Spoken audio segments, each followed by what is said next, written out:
Barbie Imperial at Richard Gutierrez confirmed dating na raw. Yan ang pasabog ni OG Diaz sa kanyang YouTube channel. He said, kumpirmado, exclusively dating na sina Richard Gutierrez at Barbie Imperial.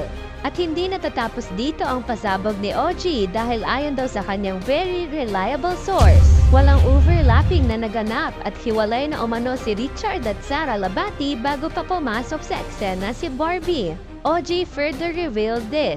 Sabi ng source namin, Barbie had nothing to do with the hiwalayan issue. Pero may sinabi ang source ni OG na mas nakakuha ng atensyon ng mga tao online. Hindi porket hindi nagsasalita si Richard siya ang may kasalanan sa hiwalayan.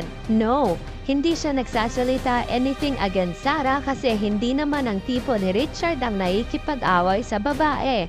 Lalo na sa nanay ng mga anak niya. Of course, only Sara and Richard can confirm this.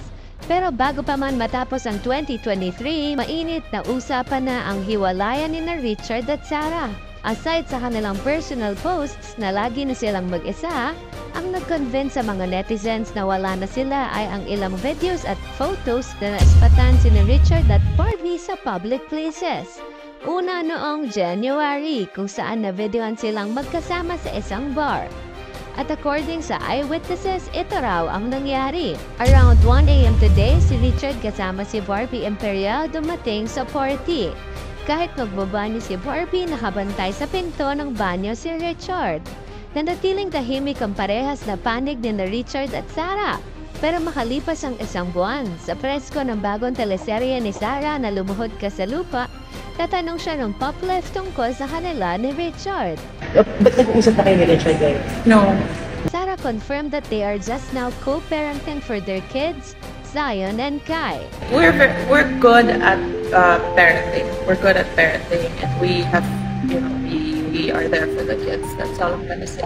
In another interview, Sara confirmed that she's single. Pero ongoing na nga ba ang annulment process nila? May process na kayo of annulment? No. Not long after, naspatan ulit sina Richard at Barbie sa parehas na lugar. And fast forward to May, ilang OFWs ang nakakita kala Barbie at Richard sa South Korea. Kaya naman sinagot na ni OG Diaz ang tanong ng lahat. Pero kailan nga ba nila isa sa publiko ang kanilang relasyon? Ito ang say ng source ni OG.